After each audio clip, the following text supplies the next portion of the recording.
श्री गुरुभ्यो नमः परमगुरुभ्यो नमः श्रीमदानंदतीर्थ भगवत्पादाचार्य गुरुभ्यो नमः सृष्टिस्थित्यप्ययेहा निहति दृशितमो बन्धमोक्षाश्च यस्मात् अस्य श्री ब्रह्मरुद्र प्रभृति सुरनरद्वीष शत्रुआत्मकस्य विष्णोर्व्यस्ताः समस्ताः सकलगुणनिधिः सर्वदोषो व्यपेतः पूर्णानन्दाव्ययो यो गुरुरपि परमश्चिन्तयेतं महान्तम्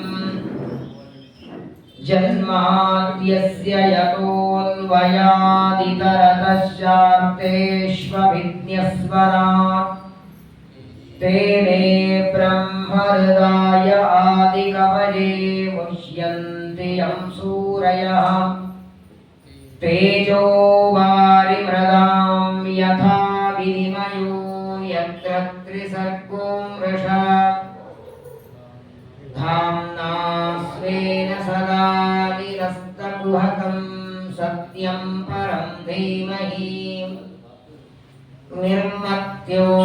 निर्मत्योग्रभवार्णवे निजमनोभीष्टं दिशामीति यः सम्यक् ज्ञापयितुं करेण विलसन् मन्थानमन्येन च रम्यं दामदन्महेशरजतग्रामश्रीहोरकृतिः करमन्देश्वरभक्तिबन्धनवशः प्रीतोऽस्तु कृष्णप्रभुः वसुदेवसुतं देवं कंसचाणूरमर्दनं देवकी परमानन्दं कृष्णं वन्दे जगद्गुरुं व्याप्तिर्यस्य निजे निजेन महसा पक्षे सपक्षे स्थितिः व्यावृत्तिश्च विपक्षसोतविषये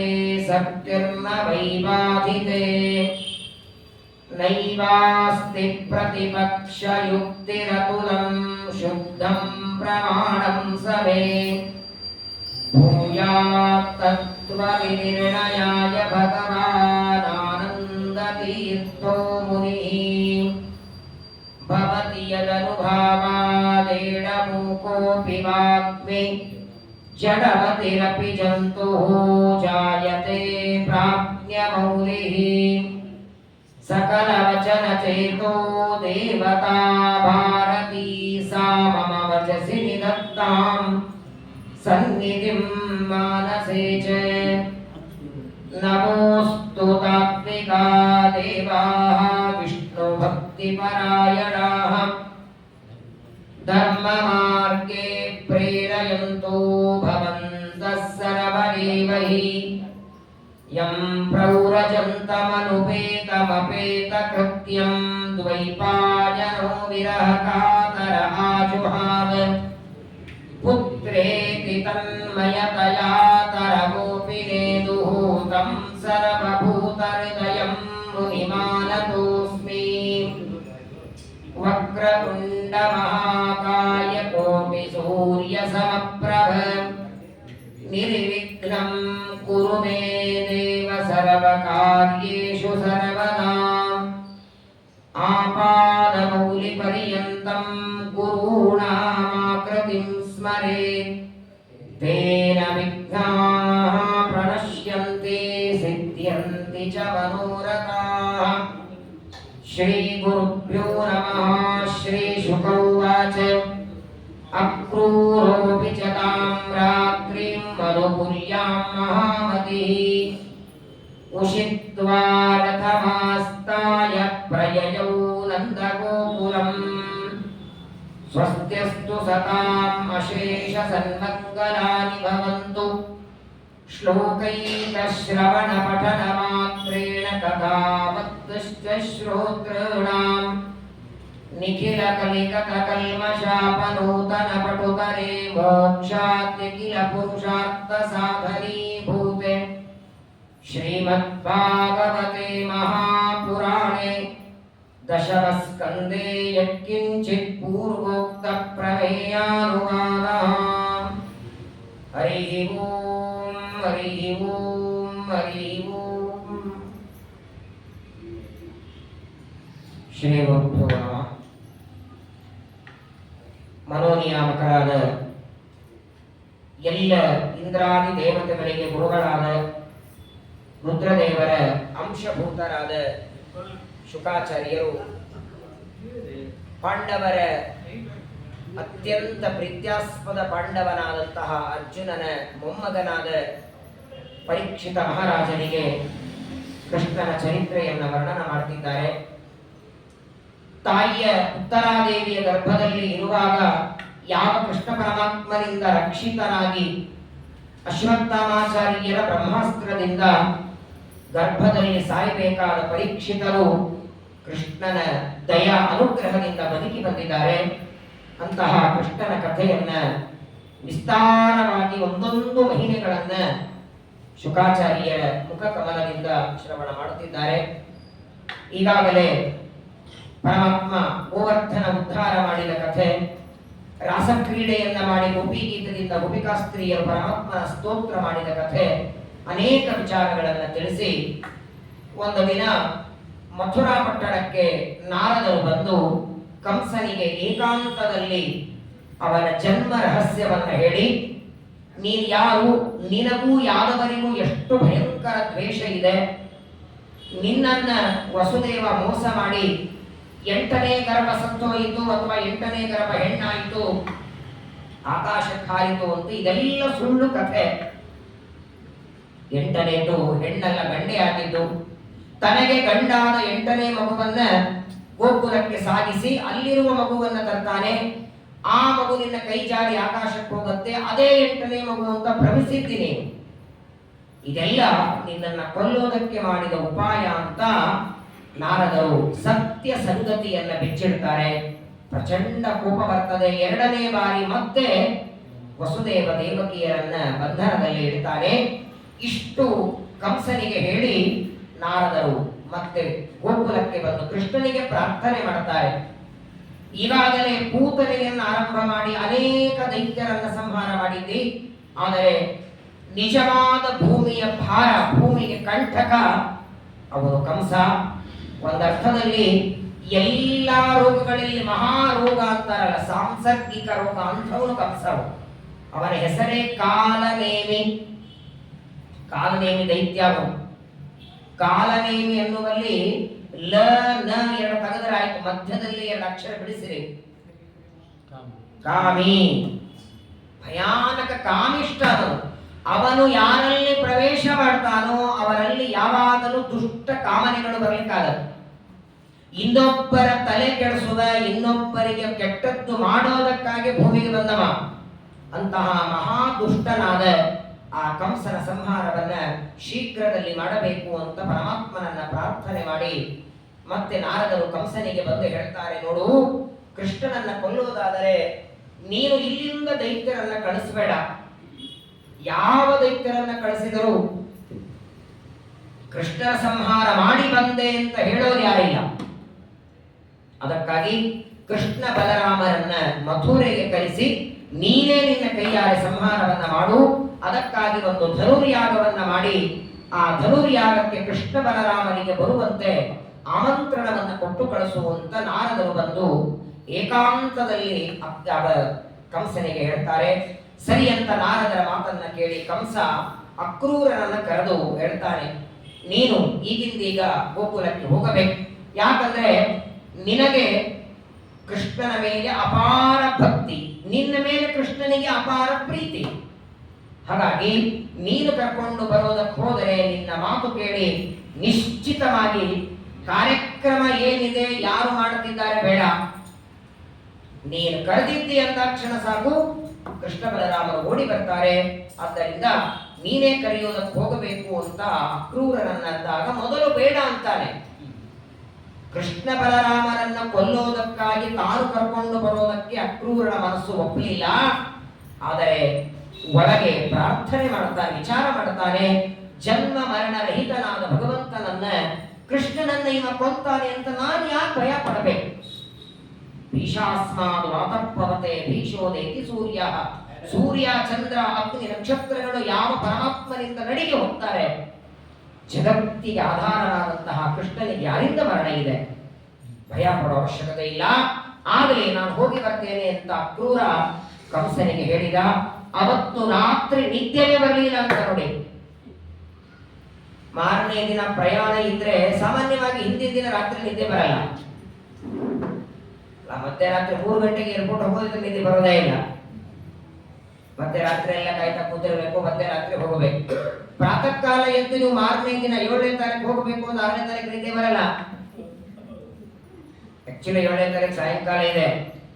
ಆದರೂ ಪಾಪ ಏನ್ ಪ್ಯಾಕಿಂಗ್ ಆಗಿದೆ, ಏನು ಉಳಿದಿದೆ, ಏನ್ ಹಾಕೊಳ್ಬೇಕು, ಏನ್ ತೆಗಿಬೇಕು. ಇಲ್ಲಿ ನೋಡಿ, ಯಾವುದೋ ತೀರ್ಥಯಾತ್ರೆ ಹೊರಟಿಲ್ಲ, ಎಲ್ಲೋ ಹೋಗಿ ಪಂಚಲೋಹದ ತಾಮ್ರದ ಹಿತಾಳೆ ಪ್ರತಿಮೆ ನೋಡೋದಕ್ಕಲ್ಲ, ಸಾಕ್ಷಾತ್ ಚಿನ್ಮಯ ರೂಪಿಯಾದ ಪರಮಾತ್ಮನನ್ನು ನೋಡೋದಕ್ಕೆ ಹೊರಟಿದ್ದಾನೆ. ಇನ್ನು ಗೋಕುಲಕ್ಕೆ ಹೋಗಿಲ್ಲ. ಹೋಗೋದಕ್ಕಿಂತ ಮೊದಲು ಮಾರನೇ ದಿನ ಬೆಳಗ್ಗೆ ಎದ್ದು ಅಕ್ರೂರ ಹೊರಡಬೇಕು. ಹಿಂದಿನ ದಿನ ರಾತ್ರಿನೇ ನಿದ್ದೆನೇ ಬರಲಿಲ್ಲ. ಇಡೀ ರಾತ್ರಿ ಆಲೋಚನೆ ಮಾಡ್ತಾನೆ, ಎಂಥ ಸೌಭಾಗ್ಯ ನಂದು ಅಂತಾನೆ. ಅವತ್ತು ಅವತಾರ ಮಾಡಿದ ದಿನ ಮಥುರೆ ಬಿಟ್ಟು ಗೋಕುಲಕ್ಕೆ ಹೋದ ಕೃಷ್ಣನನ್ನು ನೋಡೋ ಭಾಗ್ಯ ಸಿಕ್ಕಿದೆ ಇವತ್ತು. ರಾತ್ರಿ ಎಲ್ಲ ವಿಚಾರ ಮಾಡ್ತಾನೆ. ಪ್ರಾತಃ ಕಾಲದಲ್ಲಿ ಎದ್ದು ಸ್ನಾನ ಮಾಡಿ ಅನೇಕ ಮಾಡಿ ರಥದಲ್ಲಿ ಕೂತಿದ್ದಾನೆ. ಉಷಿತ್ವಾ ರಥಮಾಸ್ತಾಯ ಪ್ರಯಯೌ ನಂದ ಗೋಕುಲಂ. ನಂದ ಗೋಕುಲಕ್ಕೆ ಹೊರಟಿದ್ದಾನೆ. ನೋಡಿ, ಮಥುರೆಯಿಂದ ಗೋಕುಲ ಎಷ್ಟಿದೆ ದಾರಿ. ಇವಾಗ ನೀವು ಹೋದ್ರೆ, ನಾನು ಅನೇಕ ಸಲ ಇವಾಗ ಹೋಗಿವಿ, ಮಥುರೆಯಿಂದ ಗೋಕುಲಕ್ಕೆ ಹೋಗ್ಬೇಕಾದ್ರೆ ಬಹಳ ಅಂದ್ರೆ 1-1.5 ಗಂಟೆ.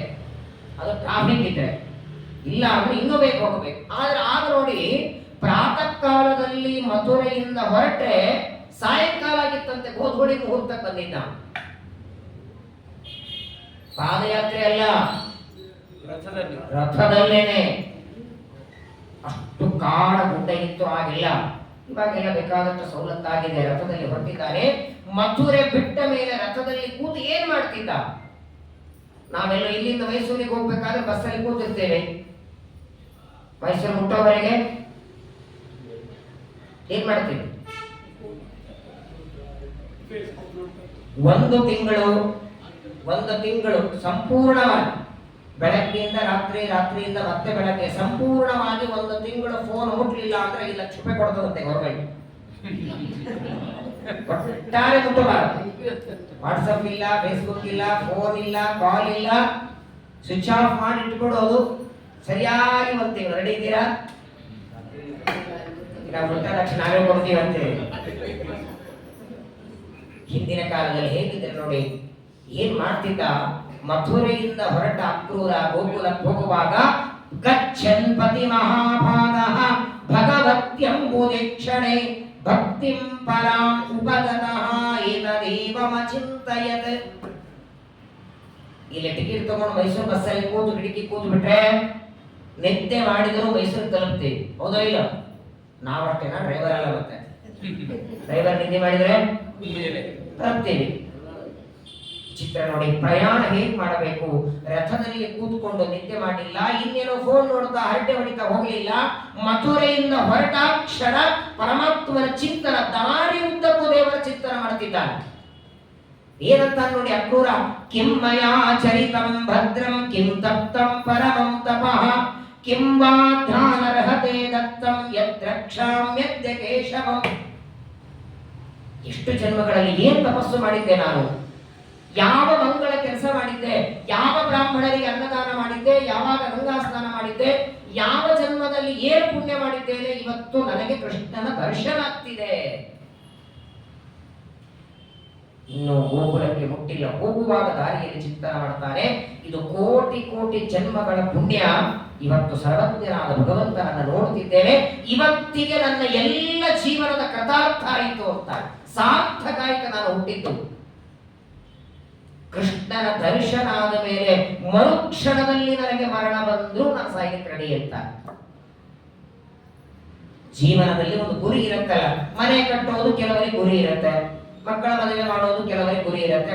ಆಯ್ತು ನೋಡಿ ನಮ್ದು ಆದರೆ ನೋಡಿ ಅಕ್ರೂರನಿಗೆ ಭಗವಂತನ ದರ್ಶನ ಮಮೈತ ದುರ್ಲಭಮ್ಮನ್ನೇ ಉತ್ತಮ ಶ್ಲೋಕ ದರ್ಶನಂ. ನಮ್ಮಂತಹ ಯಾವಾಗಲೂ ಸಂಸಾರದ ವಿಷಯದಲ್ಲಿ ಆಸಕ್ತರಾದ, ಯಾವಾಗಲೂ ವಿಷಯ ಪದಾರ್ಥಗಳಲ್ಲಿ ತೊಡಗಿದ ನಮಗೆ ದೇವರ ದರ್ಶನ ತುಂಬಾ ದುರ್ಲಭರೇ ಆಗಲ್ಲ, ಮನಸ್ಸೇ ಬರುವುದಿಲ್ಲ. ದೇವರ ವಿಷಯಕವಾಗಿ ಕಥೆ ಕೇಳಬೇಕು ಅಂತ ಅಪೇಕ್ಷೆ ಬರಲ್ಲ. ಅಂಥದ್ರೊಳಗೂ ಇವತ್ತು ದೇವರು ಕೊಡ್ತಿದ್ದಾನಲ್ಲ, ಕೋಟಿ ಕೋಟಿ ಜೀವರಾಶಿಗಳಿದ್ದಾರೆ. ನನ್ನಂತ ಭಕ್ತರು ಅನಂತರಿದ್ದಾರೆ. ದೇವರಿಗೆ ಅನಂತ ಭಕ್ತರೊಳಗೂ ನನ್ನನ್ನು ಕೂಡಿಸಿಕೊಂಡು ಭಾಗವತ ಕೇಳಿಸ್ತಿದ್ದಾರೆ. ಈಗ ದೇವರ ಅನುಗ್ರಹ ನೆನೆಸ್ಕೊಳ್ಬೇಕಂತೆ.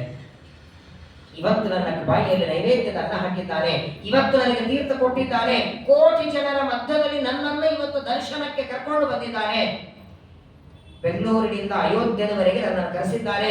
ತಾನೇ ಸ್ವತಃ ಗಯಾಸುರನ ಎದೆ ಮೇಲೆ ಪಾದ ಇಟ್ಟ ಗಯಾ ಕ್ಷೇತ್ರಕ್ಕೆ ನನ್ನನ್ನು ದೇವರು ಕರ್ಕೊಂಡು ಬಂದಿದ್ದಾರೆ.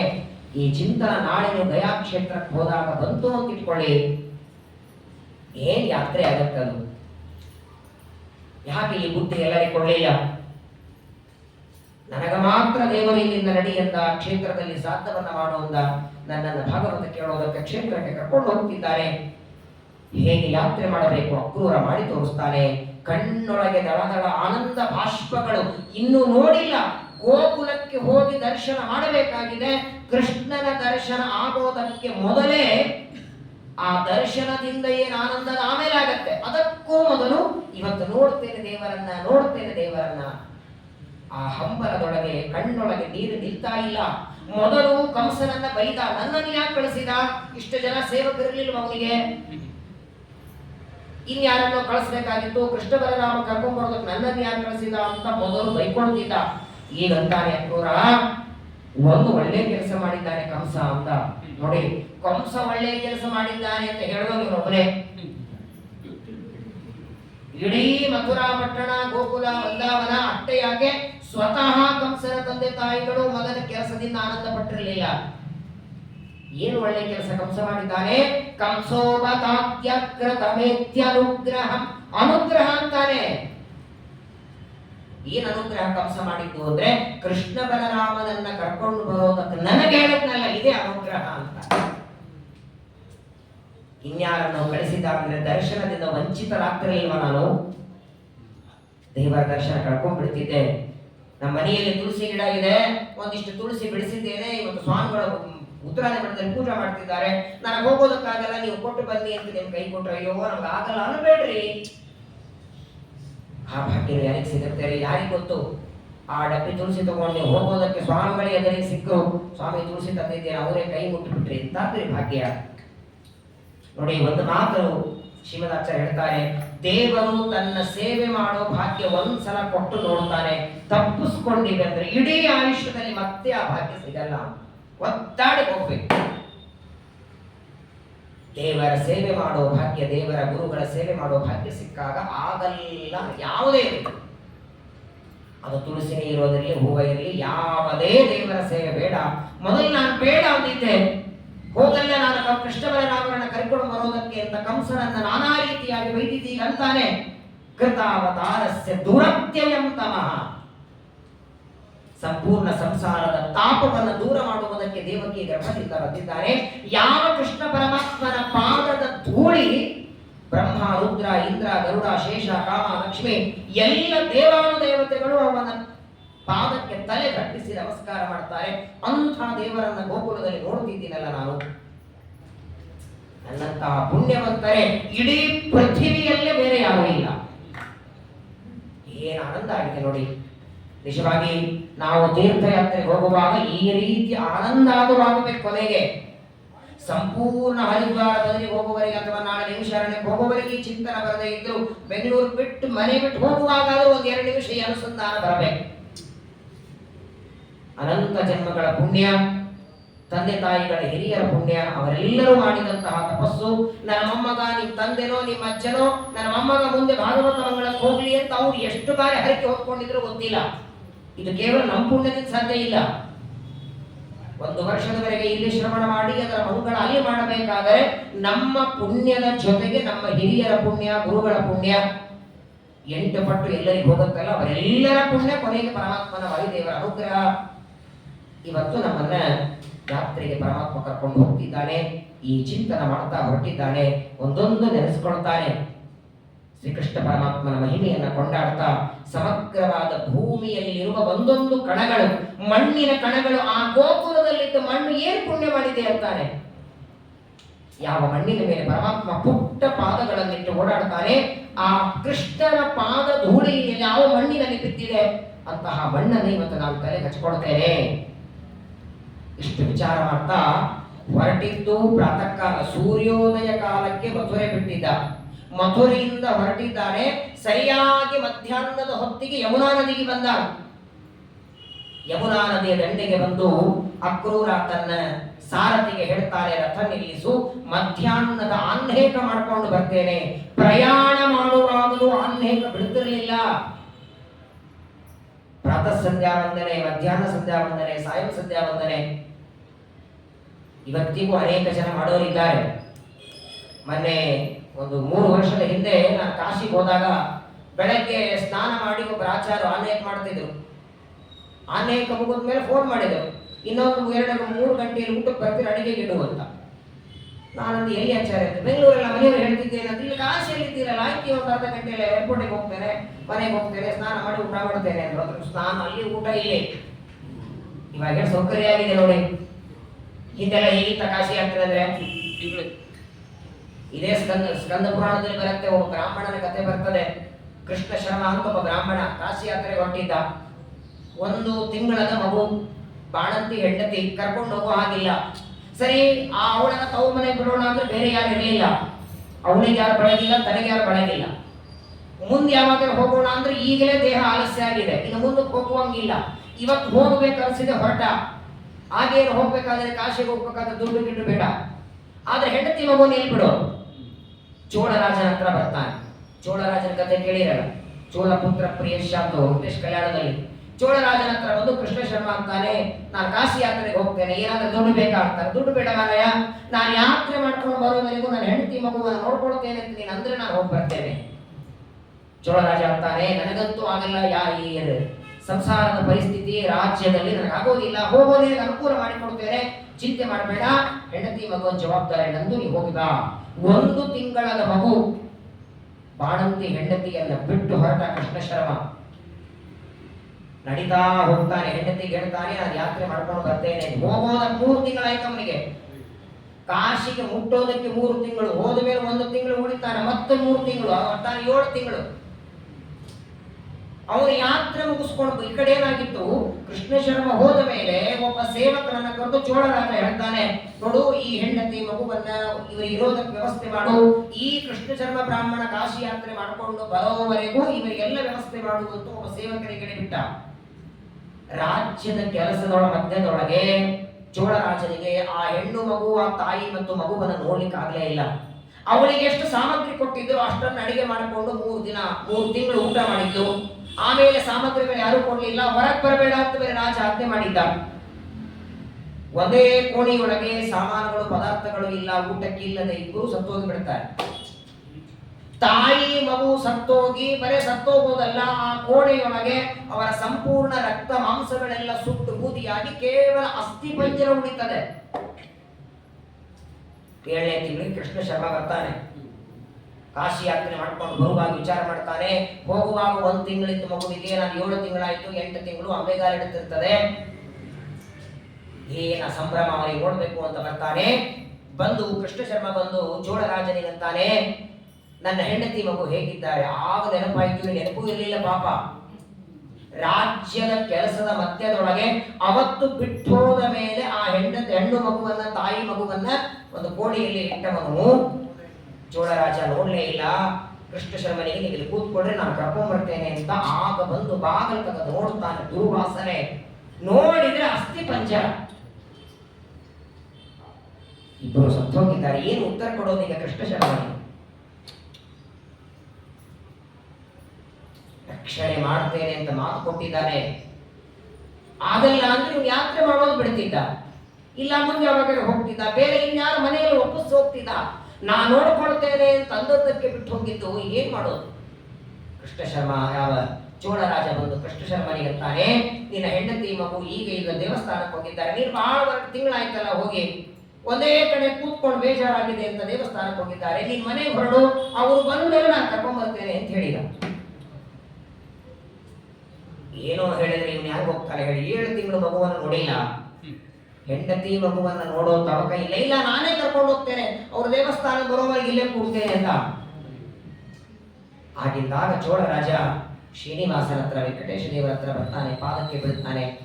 ಸ್ಕಂದ ಪುರಾಣ ಈ ಕಥೆ ಹೇಳ್ತದೆ. ಚೋಳ ಪುತ್ರ ಪ್ರಿಯಶಾಂತೋ ಬ್ರಹ್ಮಾದೀನಾಂ ವರಪ್ರದ ಅಂತ ಬ್ರಹ್ಮಾಂಡ ಪುರಾಣದಲ್ಲಿ ಸ್ತೋತ್ರ ಬರುತ್ತಲ್ಲ. ಚೋಳರಾಜ ಎಂಥ ಭಕ್ತ, ಎಂಥ ಅನುಗ್ರಹವನ್ನು ಮೇಲೆ ಮಾಡ್ತಾನೆ ದೇವರು. ಚೋಳರಾಜ ಬಂದು ಶ್ರೀನಿವಾಸನ ಪಾದಕ್ಕೆ ಬೀಳ್ತಾನೆ, ಅಪರಾಧ ಮಾಡಿದ್ದು ನಾನು, ಆ ಮಗು ತಾಯಿ ಮಗುವನ್ನ ನೋಡ್ಕೊಳ್ತೇನೆ ಅಂತ ಮಾತು ಕೊಟ್ಟಿದ್ದೆ, ಬ್ರಾಹ್ಮಣ ನನ್ನ ಮೇಲೆ ವಿಶ್ವಾಸ ಇಟ್ಟು ಹೋಗಿದ್ದಾನೆ, ಈಗ ಇಬ್ಬರೂ ದೇಹ ಬಿಟ್ಟಿದ್ದಾರೆ, ನನ್ನ ಮಾನ ರಕ್ಷಣೆ ಮಾಡೋ ಜವಾಬ್ದಾರಿ ನಿಂದು ಅಂತ. ನನ್ನ ಮರ್ಯಾದೆ ಹೋಗ, ನಿನ್ ಮರ್ಯಾದೆ ಹೋದಂಗೆ ನೋಡು, ನೀನು ಭಕ್ತ ವತ್ಸಲ ಅಂತ ನಿನಗೆ ಬಿರುದಿದೆ, ನಿನ್ನ ಭಕ್ತನಾಗಿ ನಾನೊಂದು ತಪ್ಪು ಮಾಡಿದ್ದೇನೆ, ಇದಕ್ಕೇನಾದ್ರೂ ದಂಡ ಹೇಳು ಅಂತ ಶ್ರೀನಿವಾಸನ ಪಾದಕ್ಕೆ ಬಿದ್ದರೆ ದೇವರಂತಾರೆ, ಯಾಕೆ ಚಿಂತೆ ಮಾಡ್ತಿ, ಈ ವೆಂಕಟಾಚಲದಲ್ಲಿ 60 ಕೋಟಿ ತೀರ್ಥಗಳಿವೆ, ಅದರಲ್ಲಿ ಅಸ್ಥಿಕೂಟ ತೀರ್ಥ ಅಂತ ಒಂದಿದೆ, ಅಲ್ಲಿ ವೈದಿ ಅಸ್ಥಿಗಳನ್ನು ಹಾಕು ಅಂತ ಪರಮಾತ್ಮ ಹೇಳ್ತಾನೆ. ಚೋಳರಾಜ ಕೃಷ್ಣ ಶರ್ಮನನ್ನು ಅಲ್ಲೇ ಕೂಡಿಸಿದ್ದಾನೆ ಮನೆಯಲ್ಲಿ. ಎಲ್ಲಿ ಎರಡೂ ಆ ತಾಯಿ ಮಗುವಿನ ಅಸ್ಥಿಗಳೆಲ್ಲ ಆರಿಸಿಕೊಂಡು ಅಸ್ಥಿಕೂಟ ತೀರ್ಥದಲ್ಲಿ ಹಾಕಿ ನಮಸ್ಕಾರ ಮಾಡುತ್ತಾರೆ. ಇಬ್ಬರು ಎದ್ದು ಬದುಕಿ ಹೊರ ಬಂದಿದ್ದಾರೆ.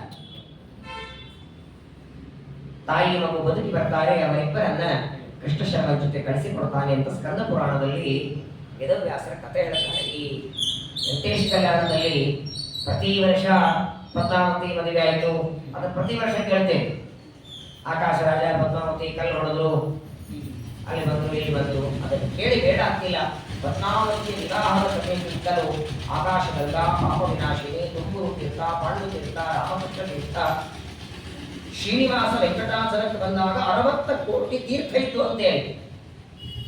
ಆ ಪರ್ವತದ ಯಾತ್ರೆ ಹೇಗೆ ಮಾಡಬೇಕು, ಯಾತ್ರೆ ಮಾಡುವಾಗ ಏನು ಅನುಸಂಧಾನ ಇರಬೇಕು, ಆ ಪರ್ವತಗಳಲ್ಲಿ ಯಾವ ತೀರ್ಥಗಳ ಸ್ನಾನ, ಸ್ವಾಮಿ ಪುಷ್ಕರಣಿ ಸ್ನಾನ ಯಾವ ಮಾಸದಲ್ಲಿ ಮಾಡಬೇಕು. ಬ್ರಹ್ಮಾಂಡ ಪುರಾಣ, ಪದ್ಮ ಪುರಾಣ, ಸ್ಕಂದ ಪುರಾಣ, ಅನೇಕ ಪುರಾಣಗಳಲ್ಲಿ ಹೇಳ್ತಾರೆ.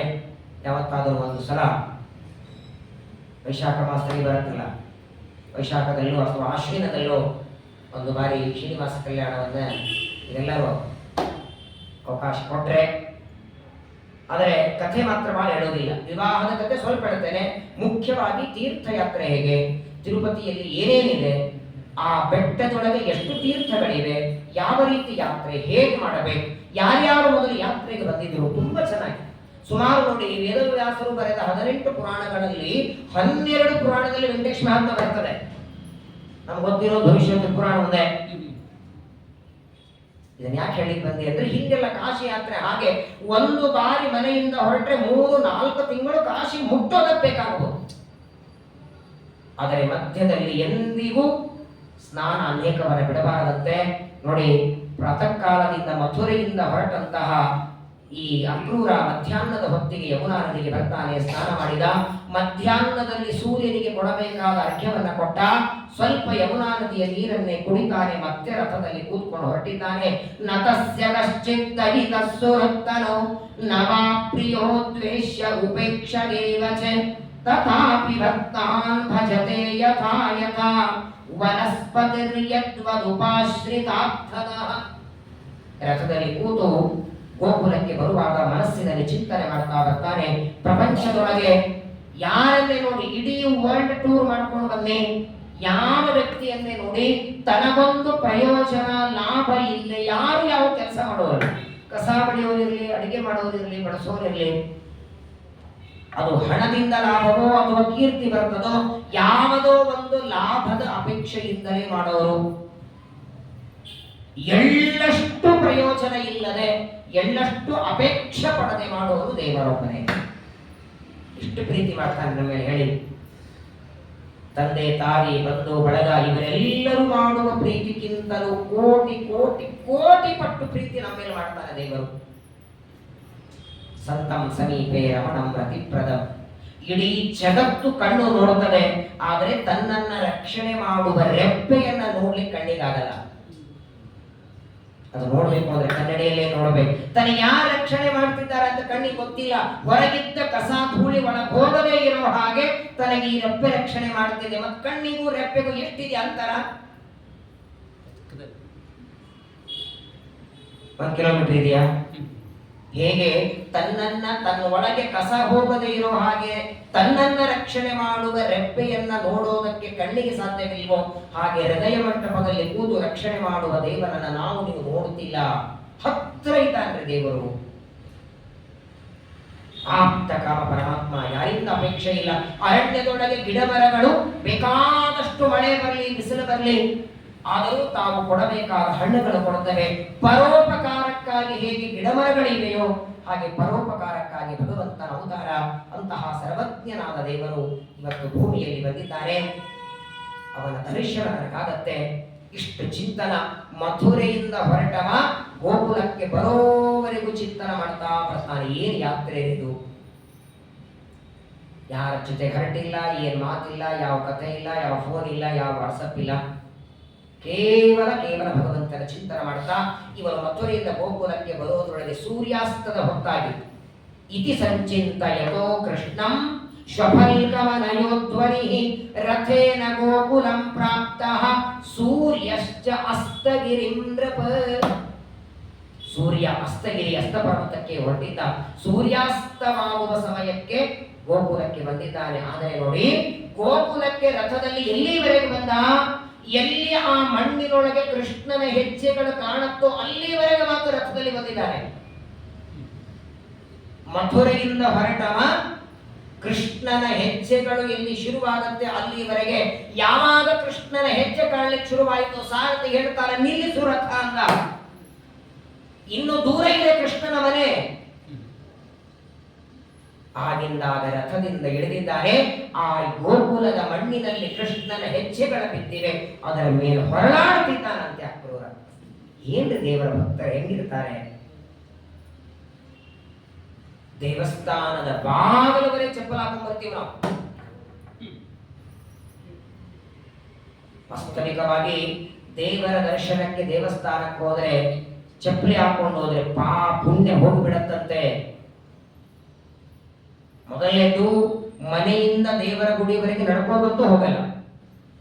ಗಾಡಿ ಮೇಲೋ, ಕಾರಲ್ಲೋ, ಆಟೋದಲ್ಲೋ. ಅಲ್ಲಿ ಹೋದ್ಮೇಲೆ ಆಟೋದಿಂದ ಇಳಿದು ನೇರವಾಗಿ ಒಳಗೆ ಹೋಗ್ತಾರೆ. ಯಾಕೆ ಬೇಕು ಹಾಗಾದ್ರೆ? ಪಾದರಕ್ಷೆಗಳು ದೇವಸ್ಥಾನಕ್ಕೆ ಬೇಡ.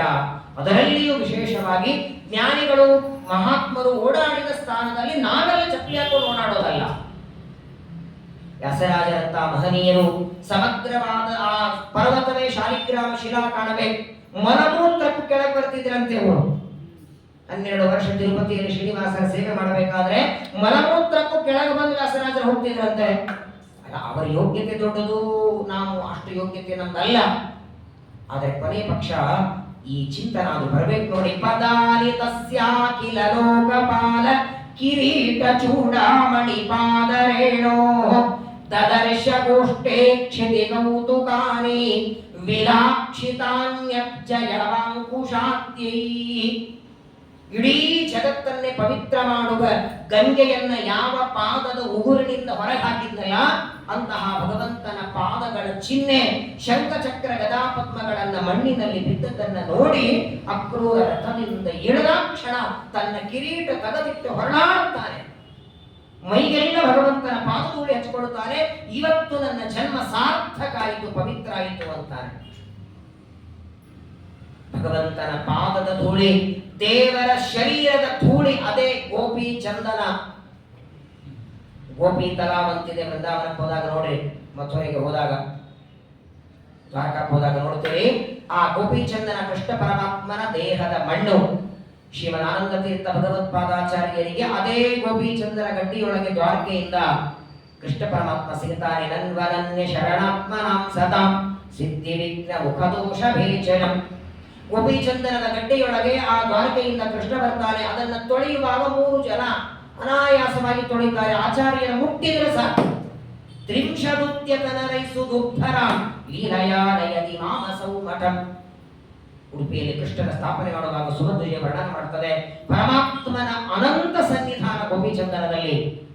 ಹಾಗಾಗಿ ಗರುಡ ಪುರಾಣ ಮಾತಾಡ್ತದೆ, ಯಾರ ಹಣೆ ಮೇಲೆ ಪ್ರತಿನಿತ್ಯ ಗೋಪಿಚಂದನ ಮುದ್ರೆ ಧಾರಣೆ ಇರುತ್ತೋ ಯಮದೇವರು ಅವರ ದೂತರಿಗೆ ಹೇಳಿಟ್ಟಿದ್ದಾರಂತೆ, ಗೋಪಿಚಂದನ ಮುದ್ರೆ ಹಚ್ಕೊಳ್ಳೋರನ್ನ ಯಮಲೋಕಕ್ಕೆ ಕರ್ಕೊಂಡು ಬರೋದಲ್ಲ, ಅವ್ರ ಮನೆ ಕಡೆ ತಲೆ ಹಾಕಿ ಮಲಗಬೇಡಿ ಅಂತ. ಬೈ ಚಾನ್ಸ್ ಗೋಪಿಚಂದನ ಮುದ್ರೆ ಅಂಗಾರ ಅಕ್ಷತೆ ಹಚ್ಕೊಂಡು ನಿತ್ಯದಲ್ಲಿ ದೇವರ ನೈವೇದ್ಯ ಊಟ ಮಾಡುವ ವ್ಯಕ್ತಿಗಳ ಮನೆಗೆ ಅವರನ್ನ ಕರ್ಕೊಂಡು ಬರೋದಕ್ಕೆ ಹೋದರೆ ತಿರುಗಿ ನೀವು ಯಮಲೋಕಕ್ಕೆ ಬರಲ್ಲ ಅನ್ನೋದು ದೇವರ ಗದೆಯಿಂದ ಹೊರಸ್ಕೊಳ್ತೀರಿ. ಅಷ್ಟು ಮಹತ್ವ ಭಗವಂತನ ಪಾದದ ಧೂಳಿಗೆ ಇದೆ. ಅಂತಹ ಶ್ರೀಕೃಷ್ಣ ಪರಮಾತ್ಮನ ಪಾದ ಧೂಳಿಯನ್ನು ನೋಡುತ್ತಾ ಅದನ್ನ ಮೈಗೆಲ್ಲ ಹಚ್ಕೊಳ್ತಾ ಅದರ ಮೇಲೆ ಹೊರಳಾಡ್ತಾ ಅಲ್ಲಿಂದ ರಥದಿಂದ ಇಳಿದು ಹೊರಳಾಡ್ತಾ ಬರ್ತಿದ್ದಾನೆ. ಕೃಷ್ಣನ ಆ ಮನೆ ಕಾಣಿಸೋವರೆಗೆ ಹೊರಳಾಡ್ತಾ ಬರ್ತಾನೆ. ಬರುವಾಗ ನೋಡ್ತಾನೆ, ಅಷ್ಟೊತ್ತಿಗೆ ವೃಂದಾವನದಿಂದ ಆಕಳಗಳನ್ನೆಲ್ಲ ತಂದು ಅದನ್ನ ಕೊಟ್ಟಿಗೆಯೊಳಗೆ ಆಕಳನ್ನ ಕಟ್ಟಿ ಅವುಗಳಿಗೆ ನೀರು ಕುಡಿಸ್ತಿದ್ದ. ದನದ ಕೊಟ್ಟಿಗೆಯೊಳಗಿರುವ ಕೃಷ್ಣನನ್ನ ಬಲರಾಮನನ್ನ ನೋಡುತ್ತಾನೆ. ದದರ್ಶ ಕೃಷ್ಣಂ ರಾಮಂಚ ವ್ರಜೇ ಗೋದೋಹನಂ ಗತೌ. ಪೀತಾಂಬರ ಉಟ್ಕೊಂಡಿದ್ದಾರೆ. ಆ ಆಕಳುಗಳು ಬರ್ತಿದ್ರೆ ಅವುಗಳ ಕಾಲಿನ ಧೂಳಿನಿಂದ ಅಲ್ಲಲ್ಲೇ ಮಣ್ಣು ಹತ್ತಿದೆ. ಅದೇ ಒಂದು ಅಲಂಕಾರ ಕಾಣಿಸ್ತಿದೆ. ಮೊದಲೇ ಅಭ್ರಶ್ಯಾಮ, ಅವನು ಅಲಂಕಾರ ಮಾಡುವ ಅವಶ್ಯಕತೆ ಇಲ್ಲ. ಧ್ವಜವಜ್ರಾಂಕುಶ ಪದ್ಮಚಿಹ್ನಗಳಿಂದ ಯುಕ್ತವಾದ ಪರಮಾತ್ಮನ ಆ ಪಾದವನ್ನು ನೋಡುತ್ತಾ ಹತ್ರ ಬರ್ತಿದ್ದಾನೆ. ದನದ ಕೊಟ್ಟಿಗೆಯಲ್ಲಿ ನೀರು ಕುಡಿಸ್ತಾ ಇರುವ ಕೃಷ್ಣ ಬಲರಾಮರನ್ನ ನೋಡುತ್ತಾನೆ. ಏನ್ ಆನಂದ ನೋಡಿ. ತಿರುಪತಿಗೆ ಹೋದ್ರೇನೆ ತಿರುಗಿ ಹೊರಗೆ ಬರಲ್ಲ. ನಾವು ಬರಲ್ಲ ಅಂತ ಅವ್ರು ನಂಬ್ತಿರ್ತಾರೆ. ಆ ಶಿಲಾ ಪ್ರತಿಮೆ, ಕಲ್ಲಿನ ಪ್ರತಿಮೆ ನೋಡಿದ್ರೆ ಇಷ್ಟ ಆನಂದ ಆಗತ್ತೆ. ಸಚ್ಚಿದಾನಂದ ರೂಪದಿಂದ ಕೃಷ್ಣನ ದರ್ಶನ ಮಾಡಿಕೊಂಡ ಅಕ್ರೂರನಿಗೆ ಏನು ಆನಂದ ಆಗಿರ್ಬೇಕು. ಪರಮಾತ್ಮನನ್ನ ನೋಡಿದ ದರ್ಶನ ಮಾಡಿಕೊಳ್ತಾರೆ. ಭಗವತ್ ದರ್ಶನ ಅಲ್ಲಾದ ಬಾಷ್ಪ ಪೂರ್ಣ ಕುಲೆಕ್ಷಣ ನಿರ್ಲಿಲ್ಲ ಅಂತ ಕಣ್ಣಲ್ಲಿ ನೀರು. ಭಗವಂತನ ದರ್ಶನದಿಂದ ಆನಂದ ಬಾಷ್ಪಗಳು ಬರ್ತಾ ಇವೆ. ಕೃಷ್ಣ ಪರಮಾತ್ಮ ನೋಡುತ್ತಾನೆ. ಅಕ್ರೂರ ಬಂದದ್ದನ್ನ ನೋಡಿ ಕೃಷ್ಣ ದನದ ಕೊಟ್ಟಿಗೆಯಿಂದ ಹಾರಿ ಹೊರಗೆ ಬರ್ತಾನೆ. ಅದರ ಆತಿಥ್ಯ ಹೇಗ್ ಮಾಡಬೇಕು ನೋಡಿ. ಅಕ್ರೂರನನ್ನ ಕರೆದು ಕೃಷ್ಣ ಒಳಗೆ ಕರ್ಕೊಂಡು ಹೋಗ್ತಾನೆ. ಮಂಚದ ಮೇಲೆ ಕೂತ್ಕೊಂಡಿದ್ದಾರೆ. ಸುಖೋಪವಿಷ್ಟೆ ಪರ್ಯಕ್ಕೆ ಕೃಷ್ಣ ರಾಮಾನುಮೋದಿತ. ಬಲರಾಮ ಕೃಷ್ಣನು ಒಂದು ಆಸನ ಮೇಲೆ ಕೂತ್ಕೊಂಡಿದ್ದಾರೆ. ಕೂತ್ಕೊಳ್ಳೋ ಅಕ್ರೂರ ಅಂದ್ರೆ ಪಕ್ಕದಲ್ಲಿ ಕೂತ್ಕೊಳ್ಳೋದಕ್ಕೂ ಭಯ. ಸ್ವಾಮಿಗಳ ಕುರ್ಚಿ ಹಾಕೊಂಡು ಕೂತ್ರೆ ಪಕ್ಕದಲ್ಲಿ ಕುರ್ಚಿ ಹಾಕೊಂಡು ಕೊಡ್ತೀವ. ದೊಡ್ಡವರ ಸಮಾನ ಆಸನದಲ್ಲಿ ಕೂತ್ಕೊಳ್ಳೋ ಹಾಗಿಲ್ಲ. ಅನಂತ ಗುಣ ಪರಿಪೂರ್ಣನಾದ ಪರಮಾತ್ಮ ಅವನ ಸಮಾನವಾಗಿ ಕೂತ್ಕೊಳ್ಳೋದು ಹೇಗೆ ಭಯ ಆಗ್ತಿದೆ. ಕೃಷ್ಣ ಅಂತಾನೆ ಪರವಾಗಿಲ್ಲ ಕೂತ್ಕೊಂಡು ಪಕ್ಕದಲ್ಲಿ ಕೂಡಿಸ್ಕೊಂಡ. ಅಕ್ರೂರನ ಜೊತೆಗೆ ಕೂಡಿಸ್ಕೊಂಡು ಅಕ್ರೂರನ ಹೆಗಲ ಮೇಲೆ ಕೈ ಹಾಕ್ತಾರೆ. ಹೇಗಿದ್ದಿ ಅಂತಾನೆ. ಏನ್ ಸರ್ವೋತ್ತಮ ದೇವರು. ಒಬ್ಬ ಸಾಮಾನ್ಯ ಮಾನವನಂತೆ ಒಬ್ಬ ಗೆಳೆಯ ಇನ್ನೊಬ್ಬ ಗೆಳೆಯನ ಜೊತೆಗೆ ಮಾತಾಡುವಾಗ ಯಾವ ರೀತಿ ವರ್ತನೆ ಮಾಡುತ್ತಾರೆ. ನಾನು ಅಖಿಲಾಂಡ ಕೋಟಿ ಬ್ರಹ್ಮಾಂಡ ನಾಯಕ ಅನ್ನುವಂತಹ ಗರ್ವ ಅಹಂಕಾರ ತೋರಲಿಲ್ಲ ದೇವರಲ್ಲಿ. ಮಂಚದ ಮೇಲೆ ಕೂತು ಮಾತಾಡ್ತಿದ್ದಾರೆ. ಅಕ್ರೂರನಿಗೆ ಕೃಷ್ಣನ ಆ ಮಾತು ಕೇಳಿ ಉತ್ತರ ಕೊಡ್ಲಿಕ್ಕೆ ಆಗಲಿಲ್ಲ. ಆನಂದ ಬಾಷ್ಪಗಳ ಬರ್ತದೆ. ಕಿಮರಭ್ಯಂ ಭಗವತಿ ಪ್ರಸನ್ನೆ ಶ್ರೀನಿಕೇತನೆ ತಥಾಪಿ ತತ್ಪರಾರಾಜ ನೈವ ವಾಂಛಂತಿ ಕಿಂಚನ. ಇಡೀ ಜಗತ್ತಿನೊಳಗೆ ಎಲ್ಲರೂ ಅಪೇಕ್ಷೆ ಪಡ್ತಾರೆ. ರಾಜ್ಯ ಬೇಕು, ಸಂಪತ್ತು ಬೇಕು, ಸುಖ ಬೇಕು, ನೆಮ್ಮದಿ ಬೇಕು ಅಂತ. ನಿಜವಾಗಿ ದೇವರ ಹತ್ರ ಬೇಡೋದಾದ್ರೆ ಏಕಾಂತ ಭಕ್ತರು ಏನಪ್ಪ ಬೇಡ್ತಾರೆ? ಒಂದೇ, ನಾನು ಮಾಡಿದ ಕರ್ಮದಿಂದ ದೇವರೇ ನನಗೆ ಆನಂದ ಆಗಿದೆ ಅಂತ ನಿನ್ನ ಬಾಯಿಂದ ಒಂದ್ಸಲ ಬರಬೇಕು. ನೀನು ಮಾಡಿದ ಸಂಧ್ಯಾ ವಂದನೆ, ಪೂಜೆ, ಪಾಠ, ಪ್ರವಚನ, ಪ್ರದಕ್ಷಿಣೆ, ನಿನ್ನ ಈ ಕರ್ಮದಿಂದ ನನಗೆ ಸಂತೋಷ ಆಗಿದೆ ಅಂತ ಒಂದು ಬಾರಿ ನಿನ್ನ ಬಾಯಿಯಿಂದ ಬಂದ್ರೆ ಅದೇ ನನ್ನ ಜೀವನದ ಕೊನೆ ಗಳಿಗೆ, ಕೊನೆ ಉಸಿರು. ಅದಕ್ಕಿಂತ ದೊಡ್ಡ ಅಪೇಕ್ಷೆ ಇನ್ನೊಂದಿಲ್ಲ. ಪರಮಾತ್ಮ ಮಂಚದ ಮೇಲೆ ಕೂತ್ಕೊಂಡು ಮಾತಾಡುವಾಗ ಸಾಯಂಕಾಲ ಆಗಿತ್ತು. ಮೊದಲು ಸಾಯಂಕಾಲದ ಅನೇಕ ಮಾಡೋಣ ಅಂತಾನೆ ನೋಡಿ. ಸಂಧ್ಯಾವಂದನೆ ಪ್ರತಿನಿತ್ಯ ಕೃಷ್ಣ ಬಿಡ್ತಿರ್ಲಿಲ್ಲ, ಮಾಡ್ತಿದ್ದ. ಸಾಯಂಕಾಲದ ಅನೇಕವನ್ನ ಆಗಿದೆ. ಊಟಕ್ಕೆ ಕೂತಿದ್ದಾರೆ. ಊಟ ಆದ ಮೇಲೆ ಮಂಚದ ಮೇಲೆ ಮಾತಾಡ್ತಾರೆ. ಮೊಟ್ಟ ಮೊದಲನೇ ಪ್ರಶ್ನೆ ಕೃಷ್ಣ ಕೇಳೋದು, ನಮ್ಮ ಸೋದರ ಮಾವ ಹೇಗಿದ್ದಾರೆ? ತಿಳಿಯದೋ ನಿನ್ನ ಆಟ. ಯಾವ ಕಂಸನಿಂದ ಇಷ್ಟು ದೈತ್ಯರೆಲ್ಲ ಬಂದಿದ್ದಾರೆ, ಯಾವ ಕಂಸನಿಂದ ಇಷ್ಟು ಅನರ್ಥ ನಡೆದಿದೆ. ಹುಟ್ಟಿದಾದಾರಕ್ಕೆ 6 ಜನ ಮಕ್ಕಳನ್ನ ಕೊಂದಿದ್ದಾನೆ, ಅಣ್ಣಂದರನ್ನ. ತನ್ನ ತಂದೆ ತಾಯಿಗಳನ್ನ ಬಂಧನದಲ್ಲಿ ಇಟ್ಟಿದ್ದಾನೆ. ಇಷ್ಟು ಭಯಾನಕ. ಅದನ್ನೆಲ್ಲ ದೇವರು ಬದಿಗಿಟ್ಟ. ಯೋಗಕ್ಷೇಮ ಕೇಳ್ತಾನೆ. ಕೃಷ್ಣ ಕಂಸ ಹೇಗಿದ್ದಾನೆ, ರಾಜ್ಯ ಹೇಗೆ ನಡೀತಿದೆ, ಮಥುರಾ ಪಟ್ಟಣದಲ್ಲಿ ಎಲ್ಲರೂ ಹೇಗಿದ್ದಾರೆ, ಎಲ್ಲರ ಬಗ್ಗೆ ಮೊದಲು ಯೋಗಕ್ಷೇಮ ಕೇಳ್ತಾನೆ. ನಿನ್ನ ಆರೋಗ್ಯ ಏನಿದೆ ಇದನ್ನ ಕೇಳಿಯಾದ ಮೇಲೆ ಆ ನಂತರ ಕೃಷ್ಣ ಹೇಳ್ತಾನೆ ಇಲ್ಲಿಯವರೆಗೆ ಬಂದ ಕಾರಣ ಏನು. ಯಾವಾಗಲೂ ಹಾಗೆ ನಮ್ಮ ಮನೆಗೆ ಯಾರಾದರೂ ಬಂದ್ರೆ ಮೊದಲು ಅವರ ಯೋಗಕ್ಷೇಮ ಕೇಳಿ, ಅವರೆಲ್ಲ ಸುಖ ದುಃಖ ವಿಚಾರ ಆದ ಮೇಲೆ ಮತ್ತೆ ತಾವು ಇಲ್ಲಿವರೆಗೆ ಬಂದದ್ದು ಗೊತ್ತಾಗಲಿಲ್ಲ ಆಮೇಲೆ ಕೇಳಬೇಕು. ಮೊದಲು ಬಂದ ಕೂಡಲೇ ಏನ್ರಿ ಈ ಕಡೆ ಬಂದಿದೆಯಲ್ಲ ಗಾಳಿ ಇವತ್ತು ಎಂದು ಬರೋರಲ್ಲಿ ನಾವು ಬಂದು ಯಾತ್ರೆ ಬಂದಿವೆ ಸೇರ್ಬೇಕು ಅವರಿಗೆ. ಇದನ್ನೂ ಪರಮಾತ್ಮ ಮಾಡಿ ತೋರಿಸ್ತಾನೆ. ಆಗ ಪರಸ್ಪರವಾಗಿ ಮಾತಾಡುವಾಗ ರಾಮಕೃಷ್ಣರ ಜೊತೆಗೆ ಬಲರಾಮಕೃಷ್ಣರ ಜೊತೆಗೆ ಅಕ್ರೂರ ಮಾತಾಡ್ತಾ ಹೇಳ್ತಾನೆ, ನಿನ್ನ ಅನುಗ್ರಹದಿಂದ ನಾನು ಮಥುರಾ ಪಟ್ಟಣದಲ್ಲಿ ಆರೋಗ್ಯವಾಗಿದ್ದೇನೆ. ನಿನ್ನ ಸೋದರ ಮಾವ ಧನುರ್ಯಾಗವನ್ನ ಮಾಡ್ತಾನೆ. ಅದಕ್ಕಾಗಿ ಯಾಸ್ಯಾಮ ಅಶ್ವಶ್ವಹ ಮಧುಪುರಿ ದಾಸ್ಯಾಮೋ ನೃಪತೆ ರಸ. ನಿನ್ನನ್ನ ಮಥುರಾ ಪಟ್ಟಣಕ್ಕೆ ಕರ್ಕೊಂಡು ಬರೋದಕ್ಕೆ ನಿನ್ನ ಮಾವ ಕಳಿಸಿದ್ದಾನೆ. ನಾಳೆ ಬೆಳಗ್ಗೆ ಹೊರಡಬೇಕು. ನಾಳೆ ಪ್ರಾತಃ ಕಾಲದಲ್ಲಿ ಇಲ್ಲಿಂದ ನಾವು ಹೊರಡಬೇಕು. ನಿನ್ನನ್ನ ಆ ಧನುರ್ಯಾಗಕ್ಕೆ ಕರೆದಿದ್ದಾನೆ. ಎಲ್ಲ ಗೊತ್ತು ಸರ್ವಜ್ಞನಾದ ಪರಮಾತ್ಮನಿಗೆ ಆಯಿತು ಅಂದ ದೇವರು. ಆ ಹೊತ್ತಿಗೆ ಸಾಯಂಕಾಲ ರಾತ್ರಿ ಊಟ ಆಗಿ 8:30-9 ಗಂಟೆಗೆ ಮಂಚದ ಮೇಲೆ ಮಾತಾಡ್ತಾ ಕೂತಿದ್ದಾರೆ. ಪ್ರಾತಃ ಕಾಲ ಹೋಗಬೇಕು. ಆಯ್ತು ನೀನು ಮಲಗು, ನಾವು ಮಲಗುತ್ತೇವೆ ಅಂತಾರೆ. ರಾತ್ರಿ ಆ ಅಕ್ರೂರನ ಜೊತೆಗೆ ಕೃಷ್ಣ ಆಡಿದ ಮಾತುಗಳು ಎಲ್ಲಾ ಕಡೆ ಹೋಯ್ತು. ಯಾರು ಹೇಳಿರ್ಬೇಕಾಗ? ಕೃಷ್ಣ ಪರಮಾತ್ಮನನ್ನ ಪ್ರಾತಃ ಕಾಲದಲ್ಲಿ ಮಥುರಾ ಪಟ್ಟಣಕ್ಕೆ ಕರ್ಕೊಂಡು ಹೋಗೋದಕ್ಕೆ ಅಕ್ರೂರ ಬಂದಿದ್ದಾನೆ. ರಾತ್ರಿ ಗೋಪಿಕಾಸ್ತ್ರೀಯರು ಬಂದಿದ್ದಾರೆ. ಸಮಗ್ರ ಗೋಕುಲದಲ್ಲಿರೋ ಗೋಪಿಕಾಸ್ತ್ರೀಯರೆಲ್ಲ ಅಕ್ರೂರನ ರಥದ ಸುತ್ತಲೂ ಬಂದು ಮಲ್ಕೊಂಡ್ಬಿಟ್ಟಿದ್ದಾರೆ. ಹೇಗೆ ಕರ್ಕೊಂಡು ಹೋಗ್ತಾನೆ ಹೋಗಿ ನೋಡೋಣ ಕೃಷ್ಣನನ್ನ. ಪ್ರಾಯ ಒಬ್ಬ ವ್ಯಕ್ತಿಯ ಜೊತೆಗೆ 8-10 ದಿನ ಅವರ ಜೊತೆ ಕೂತ್ಕೊಂಡು ಅವ್ರ ಜೊತೆಗೆ ಇದ್ದು ಅವ್ರ ಜೊತೆಗೆ ಊಟ ಪಾಠ ಮಾಡಿ ಆ ವ್ಯಕ್ತಿ ಊರಿಗೆ ಹೋಗ್ಬೇಕಾದ್ರೆ ಕಣ್ಣಲ್ಲಿ ನೀರು ಬಂದಿರ್ತದೆ. ಅಷ್ಟು ಅಟ್ಯಾಚ್ಮೆಂಟ್ ಆಗಿರ್ತದೆ. ಅಂಥದ್ರೊಳಗೆ ಅವತಾರ ಮಾಡಿದ ದಿನ ಗೋಕುಲಕ್ಕೆ ಬಂದವ. ಕೇವಲ ಗೋಕುಲದಲ್ಲಿ ಆಟ ಆಡುವುದಲ್ಲ, ತಮಗೆ ಬಂದ 100 ಆಪತ್ತುಗಳಿಂದ ರಕ್ಷಣೆ ಮಾಡಿ ತಮ್ಮ ಮನಸ್ಸಿನಲ್ಲಿ ಮನೆ ಮಾಡಿಕೊಂಡಂತಹ ಸ್ವಾಮಿ ಆ ಸರ್ವೋತ್ತಮನಾದ ಕೃಷ್ಣ ಇವತ್ತು ಮಥುರೆಗೆ ಹುಟ್ಟಿದ್ದಾನೆ ಅಂದರೆ ದುಃಖ ಆಗಲಿದ್ರೆ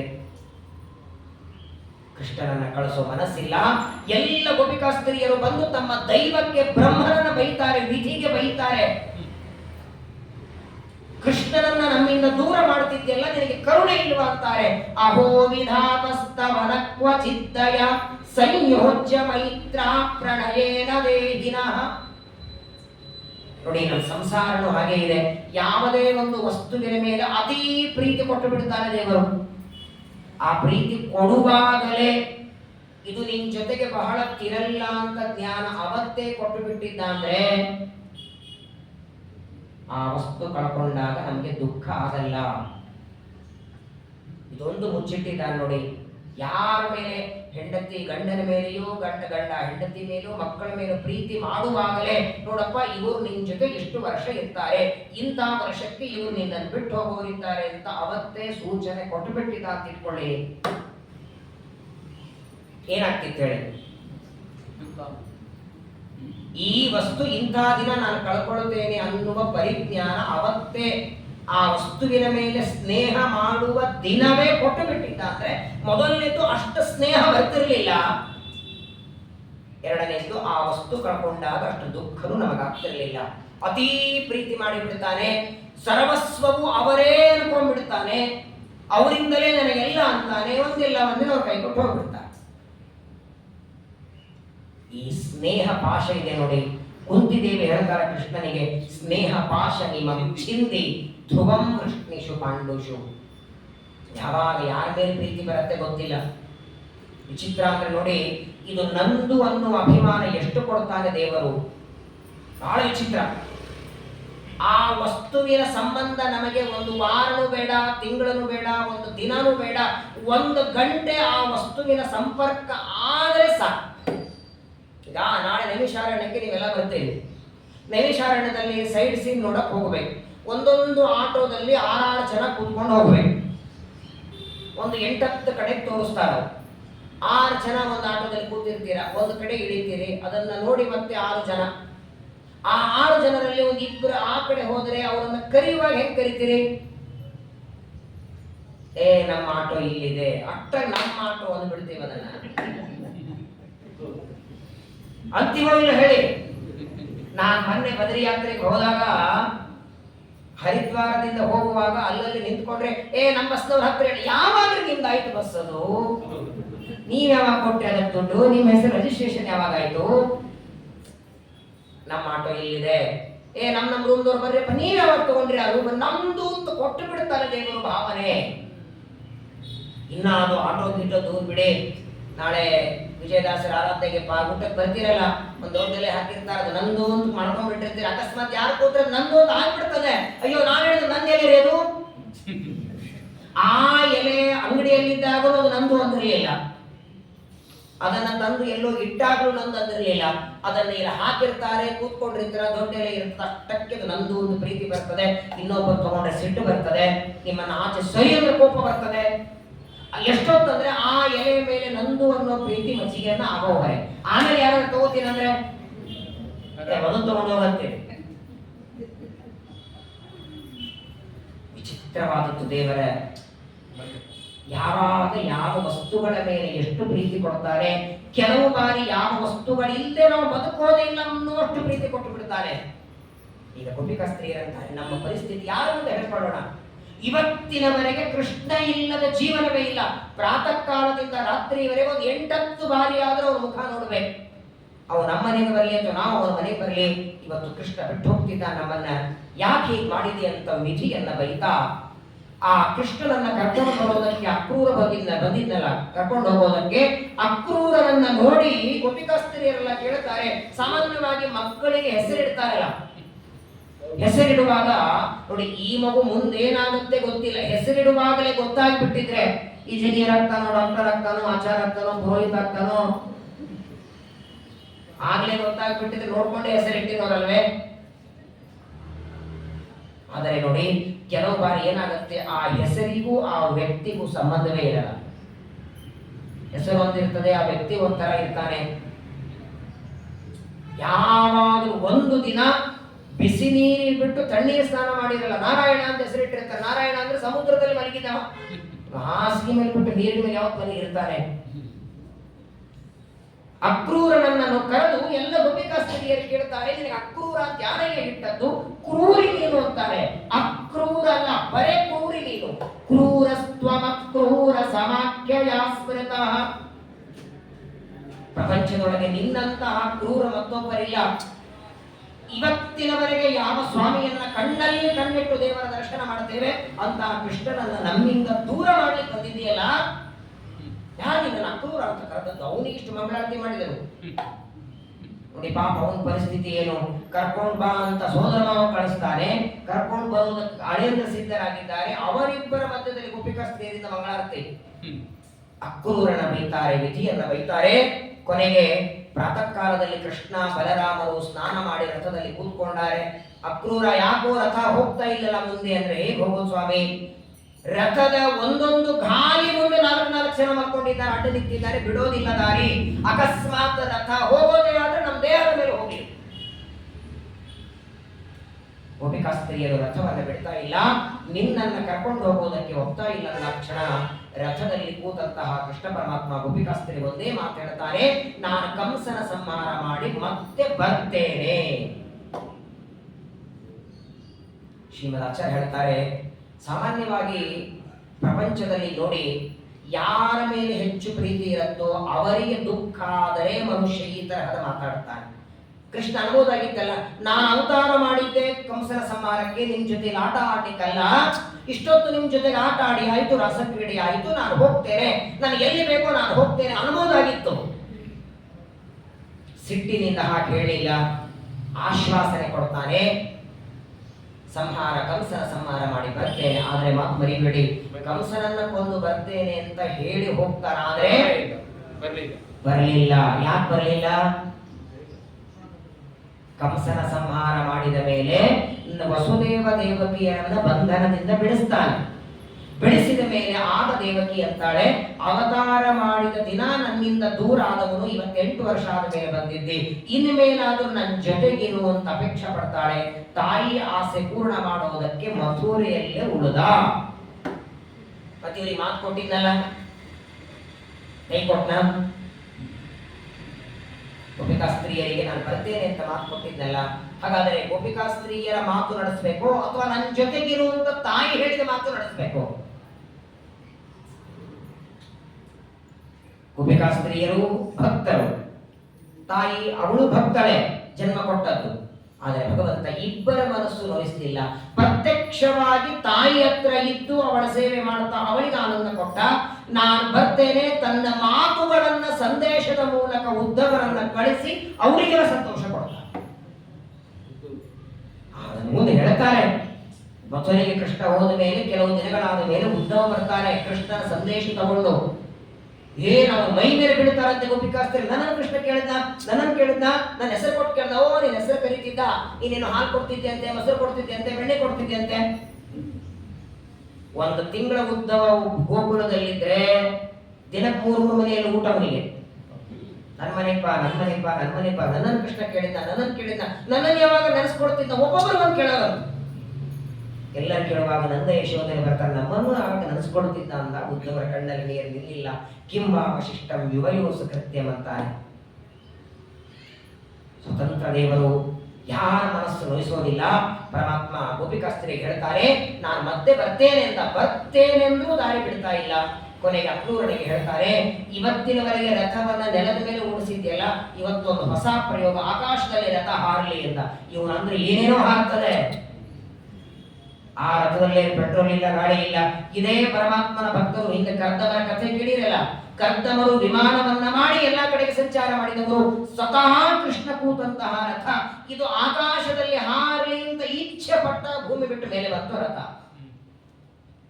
ಆಕಾಶದಲ್ಲಿ ರಥ ಹೋಗ್ತಾ, ಅಲ್ಲಿ ಯಾರು ಕರೀತಾರೆ ಇಲ್ಲ, ಅಲ್ಲಿ ಹಾಲು ಇಟ್ಕೊಂಡಿದ್ದಾರೆ. ಆಕಾಶದಲ್ಲಿ ರಥ ಹೊರಟಿದೆ. ಎಲ್ಲರೂ ರಥದ ಧ್ವಜ ಕಾಣಿಸುವವರೆಗೆ ನೋಡ್ತಾರೆ. ದೂರ ದೂರ ದೂರ ಹೋಗಿಬಿಡ್ತು ಕೃಷ್ಣನ ರಥ. ಗೋಪಿಕಾ ಸ್ತ್ರೀಯರೆಲ್ಲ ದುಃಖ ಪಡ್ತಾ ಮನೆಗೆ ಹೋಗಿದ್ದಾರೆ. ಮತ್ತೆ ಇನ್ನು ಒಂದು ಚಿಂತೆ ಅಕ್ರೂರನ ತಲೆಯಿಂದ ಹೋಗಿಲ್ಲ. ಬರ್ತಿತ್ತಾಗಾಗ ಒಂದು ಬಾರಿ ಕೃಷ್ಣನಿಗೆ ಮರಣ ಇಲ್ಲ, ಜನ್ಮ ಇಲ್ಲ ಅಂತ ಚಿಂತನೆ ಮಾಡ್ತಿದ್ದ.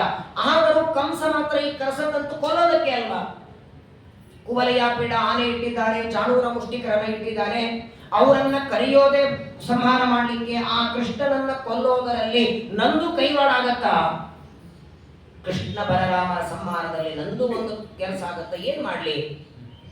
ಚಿಂತೆ ಅಂದ್ರೆ ಚಿಂತೆಯಾಗಿ ಒಂದ್ ಕಡೆಗೆ ಆನಂದ ಆಗ್ತಿದೆ, ದೇವರ ದರ್ಶನ ಮಾಡಿಕೊಂಡು. ಇನ್ನೊಂದು ಕಡೆಗೆ ಹೋಗುವಾಗೆಲ್ಲ ಚಿಂತ ನೋಡಿ, ಅಲ್ಲಿಂದ ಬರಬೇಕಾದಾಗ ದೇವರನ್ನ ನೋಡ್ತೇನೆ ಅನ್ನೋ ಆನಂದದಲ್ಲಿದ್ದ.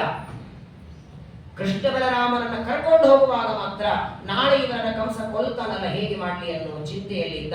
ಮತ್ತೆ ಸರಿಯಾಗಿ ಮಧ್ಯಾಹ್ನದ ಹೊತ್ತಿಗೆ ಯಮುನಾ ನದಿಯ ದಂಡೆಯಲ್ಲಿ ರಥ ನಿಲ್ಲಿಸಿ, ಸ್ವಾಮಿ ಮಧ್ಯಾಹ್ನೇಕ ಮಾಡ್ಕೊಂಡು ಬರ್ತೀನಿ ಅಂತ ಹೋಗಂತ ಕೃಷ್ಣ.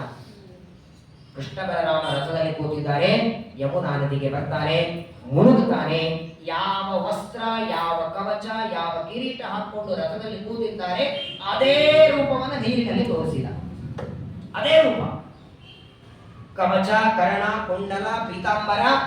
ಮತ್ತು ಪೀತಾಂಬರದಲ್ಲೂ ಬಣ್ಣದಲ್ಲೂ ವ್ಯತ್ಯಾಸ ಇಲ್ಲ. ಏನು ರಥದಲ್ಲಿ ಇದೆಯೋ ಅದನ್ನೇ. ಅಲ್ಲ, ಇಷ್ಟೊತ್ತು ರಥದಲ್ಲಿ ಕೂತ ಇಲ್ಲಿ ಯಾವಾಗ ಬಂದ ಅಂತ ಹೇಳ್ತಾನೆ, ಅಲ್ಲೂ ಇದ್ದಾನೆ. ರಥದಲ್ಲೂ ಒಂದು ರೂಪ ಇದೆ. ಆ ರಥದಲ್ಲಿ ಕಾಣುವ ರೂಪವನ್ನೇ ಮತ್ತೊಂದು ರೂಪವನ್ನ ನೀರಿನಲ್ಲಿ ಇಟ್ಟಿದ್ದಾನೆ. ನೀರಿನಲ್ಲಿ ಮುಳುಗುತ್ತಾನೆ. ಆ ನೀರಿನಲ್ಲಿ ಮುಳುಗಿದಾಗ ಇವನ ತಲೆಯೊಳಗಿರುವ ಸಂದೇಹ ಅಲ್ಲಿ ದೂರ ಮಾಡಿದ ಪರಮಾತ್ಮ. ಹೆದರಬೇಡ ಅಕ್ರೂರ, ಕೃಷ್ಣ ಬಲರಾಮರಿಗೆ, ಕೃಷ್ಣನಿಗೆ ಮರಣ ಇಲ್ಲ, ಜನ್ಮ ಮರಣ ರಹಿತನಾದ ಜೀವನಿಗೆ ಮರಣ ಇಲ್ಲ. ನೈನಂ ಚಿಂದಂತಿ ಶಸ್ತ್ರಾಣಿ, ನೈನಂ ದಹತಿ ಪಾವಕಃ, ನ ಚೈನಂ ಕ್ಲೇದಯಂತ್ಯಾಪೋ ನ ಶೋಷಯತಿ ಮಾರುತಃ. ನೀರಿನಲ್ಲಿ ಹಾಕಿದ್ರೆ ತೊಯ್ಯೋದಿಲ್ಲ, ಬೆಂಕಿಯಲ್ಲಿ ಹಾಕಿದ್ರೆ ಸುಡೋದಿಲ್ಲ. ಜೀವನಿಗೆ ಮರಣ ಇಲ್ಲ. ಇನ್ನು ದೇವಾದಿದೇವ ಪರಮಾತ್ಮನಿಗೆ ಮರಣ ಇಲ್ಲ. ದುಃಖ ಪಡಬೇಡ. ಬಹಳ ಸುಂದರವಾಗಿ ಆ ನೀರಿನಲ್ಲಿ ಕಂಡಂತಹ ಭಗವಂತನ ರೂಪ ನೋಡಿ ದರ್ಶನ ಮಾಡಿಕೊಳ್ತಾನೆ. ಮಾಡಿಕೊಂಡು ಅಕ್ರೂರ ಸ್ತೋತ್ರ ಮಾಡ್ತಾನೆ. ನೀರಿನಲ್ಲಿ ಭಗವಂತನ ರೂಪ ಕಂಡು ಅಕ್ರೂರ ಸ್ತೋತ್ರ ಮಾಡ್ತಾರೆ. ಅಕ್ರೂರನ ಸ್ತೋತ್ರ ದಿನಕ್ಕೆ 2 ತಾಸು ಕೇಳಿದ್ರೆ 15 ದಿನ ಹೇಳಬಹುದು. ನೀರಿನಲ್ಲಿ ಭಗವಂತನ ರೂಪ ಕಂಡು ಅಕ್ರೂರ ಮಾಡಿದ ಸ್ತೋತ್ರವೇ ಒಂದು ವಾರ ಅಲ್ಲ 15 ದಿನ ಪ್ರವಚನ ಮಾಡೋದು. ಸುಂದರ ಈ ಸ್ತೋತ್ರ. ಅದಕ್ಕೆ ಹೇಳಿದ್ರೆ ಭಾಗವತ ಹೆಂಗೆ ಕೇಳೋದು ಅಂದ್ರೆ ಬರೀ ಸ್ತೋತ್ರ ಭಾಗನೇ ಒಂದ್ಸಲ ಕೇಳಬೇಕು. ಪ್ರಥಮ ಸ್ಕಂದನಿಂದ ದ್ವಾದಶ ಸ್ಕಂದದವರೆಗೆ ಒಂದೊಂದು ಸ್ಕಂದಗಳಲ್ಲಿ ಬರುವ ಸ್ತೋತ್ರ ಭಾಗನೇ ಕೇಳಬೇಕು. ಬಹಳ ಅದ್ಭುತವಾಗಿ ಪರಮಾತ್ಮರನ್ನು ದಿವ್ಯವಾಗಿ ಸ್ತೋತ್ರ ಮಾಡ್ತಾನೆ. ಆ ನೀರಿನಲ್ಲಿ ಭಗವದ್ ರೂಪ ಕಂಡು ಸ್ತೋತ್ರ ಮಾಡಿ ಮತ್ತೆ ಅನೇಕ ಮುಗಿಸ್ಕೊಂಡು ರಥದಲ್ಲಿ ಕೂತಿದ್ದಾನೆ. ಮತ್ತೆ ಮಥುರೆಗೆ ಬರುವವರೆಗೆ ಸಾಯಂಕಾಲ ಸೂರ್ಯಾಸ್ತ ಆಗ್ತಾ ಇದೆ. ಕೃಷ್ಣ ಬಲರಾಮರಂತಾರೆ, ಶತ್ರುಗಳ ಮನೆಗೆ ಸೂರ್ಯಾಸ್ತದ ಹೊತ್ತಿಗೆ ಹೋಗಬಾರದು, ಒಳಗೆ ಕಂಸನ ಅರಮನೆಗೆ ಇವಾಗ ಬರಲ್ಲ, ನಾವು ಮಥುರಾ ಪಟ್ಟಣದ ಹೊರಗೆ ವಾಸ ಮಾಡ್ತೇವೆ. ಇವತ್ತು ರಾತ್ರಿ ಹೊರಗಡೆ ಇದ್ದು ನಾಳೆ ಬೆಳಗ್ಗೆ ಒಳಗೆ ಪ್ರವೇಶ ಮಾಡ್ತೇವೆ. ಅಲ್ಲ ಸ್ವಾಮಿ, ಈ ಮಥುರಾ ಪಟ್ಟಣದ ಹೊರಗೆ ಎಲ್ಲಿ ಇರ್ತೀರಾ? ಇಲ್ಲಿ ಅರಣ್ಯದಲ್ಲಿ ಇರ್ತೇವೆ ಅಲ್ಲ ಕೃಷ್ಣ, ತೋಟದಲ್ಲಿ ಉದ್ಯಾನವನದಲ್ಲಿ ಇರ್ತೇವೆ. ಅಲ್ಲ, ಇರೋದಕ್ಕೆ ಏನಾದ್ರೂ ಬೇಕಲ್ಲ, ಅಲ್ಲಿ ಮನೆ ಇಲ್ಲ, ಗಾದಿ ಇಲ್ಲ, ಮಲ್ಗೋದಕ್ಕೆ. ನನ್ನ ಮನೆಗೆ ಬರ್ಬೋದಲ್ಲ ಅಂತ, ನನ್ನ ಮನೆಗೆ ಬಾ ಅಂತ ಅಕ್ರೂರ ಕರೀತಾನೆ. ಇಲ್ಲ ಅಂತಾನೆ. ಯಾವ ಕೆಲಸಕ್ಕೆ ಮಥುರೆಗೆ ಬಂದಿದ್ದೇನೆ ಆ ಕೆಲಸ ಮೊದಲು ಬಂದದ್ದು ಕಂಸನ ಸಂಹಾರಕ್ಕೆ. ಅದನ್ನ ಕೆಲಸ ಮೊದಲು ಮಾಡ್ತೇನೆ, ಆಮೇಲೆ ನಿನ್ ಮನೆಗೆ ಬರ್ತೇನೆ. ಈಗ ಒಂದು ಕೆಲಸ ಮಾಡು, ಈಗಿಂದೀಗ ನೀನು ಒಳಗೆ ಹೋಗಿ ರಾಜನಾದ ಕಂಸನಿಗೆ ಹೇಳು, ಕೃಷ್ಣ ಬಲರಾಮನನ್ನ ಕರ್ಕೊಂಡು ಬಂದಿದ್ದೇನೆ, ಮಥುರಾ ಪಟ್ಟಣದ ಹೊರಗೆ ಇದ್ದಾರೆ, ಪ್ರಾತಃ ಕಾಲ ಆದ್ರೆ ಬರ್ತಾರೆ. ಇಷ್ಟು ಹೇಳಿ ಅಕ್ರೂರನನ್ನು ಕಳಿಸಿಕೊಡ್ತಾನೆ. ಅಕ್ರೂರ ಬಂದು ಕಂಸನಿಗೆ ವಾರ್ತೆಯನ್ನು ತಿಳಿಸಿದ. ಕೃಷ್ಣ ಬಲರಾಮರು ಮಥುರಾ ಪಟ್ಟಣದ ಹೊರಗೆ ಬಂದಿದ್ದಾರೆ. ಅವತ್ತಿನ ದಿನ ರಾತ್ರಿ ಕಂಸ ಮಲಗಿದಾಗ ಭಯಾನಕ ಸ್ವಪ್ನ ಆಯಿತು ಕಂಸನಿಗೆ. ತನ್ನ ತಲೆ ಬೋಳಿಸಿ ತಲೆಗೆ ಸುಣ್ಣ ಹಚ್ಚಿ ಕತ್ತಿಯ ಮೇಲೆ ತನ್ನನ್ನ ಮೆರವಣಿಗೆ ಮಾಡುವ ಕನಸು ಕಾಣ್ತಾನೆ. ಈ ಕನಸು ಶ್ರೀಮದಾಚಾರ್ಯರು ಐತರೇ ಉಪನಿಷತ್ತಿಗೆ ಭಾಷ್ಯದಲ್ಲಿ ಹೇಳ್ತಾರೆ. ನಾನು ಒಂದ್ಸಲ ಹೇಳಿದ್ದೇನೆ ನೋಡಿ, ದೇವರು ನಮಗೆ ಎಷ್ಟು ದಿನಗಳಾದ ಮೇಲೆ ಮರಣ ಬರುತ್ತೆ ಅಂತ ಸೂಚನೆಗೆ 2 ಉಪಾಯ ಮಾಡ್ತಾನೆ. ಕೆಲವು ಹಗಲತ್ತು ಸೂಚನೆಗಳಿವೆ. ಹಗಲತ್ತು ಆಕಾಶ ಎಲ್ಲ ಕೆಂಪು ಕಂಡ್ರೆ ಯಾವ ದಿನ ನಿಮ್ಗೆ ಕೆಂಪು ಕಾಣುತ್ತೋ ಅವತ್ತಿನಿಂದ 1 ತಿಂಗಳ ವ್ಯಕ್ತಿ ಬದುಕ್ತಾನೆ. ಕನ್ನಡಿಯ ಮುಂದೆ ನಿಂತಾಗ ನಮ್ಮ ರುಂಡವೇ ಎದುರಿಗೆ ಕಾಣದೇ ಇದ್ದಂಗಾಗುತ್ತೆ. ಅದು ಯಾವಾಗ ಆಗುತ್ತೋ 1 ವಾರ ಇರ್ತಾನಂತ ವ್ಯಕ್ತಿ. ಎಚ್ಚರಿದ್ದಾಗ ಕೆಲವು ಸೂಚನೆ, ಸ್ವಪ್ನದಲ್ಲಿ ಕೆಲವು ಸೂಚನೆಗಳನ್ನು ಕೊಡ್ತಾನೆ, ಮರಣ ಸೂಚನೆಗಳು.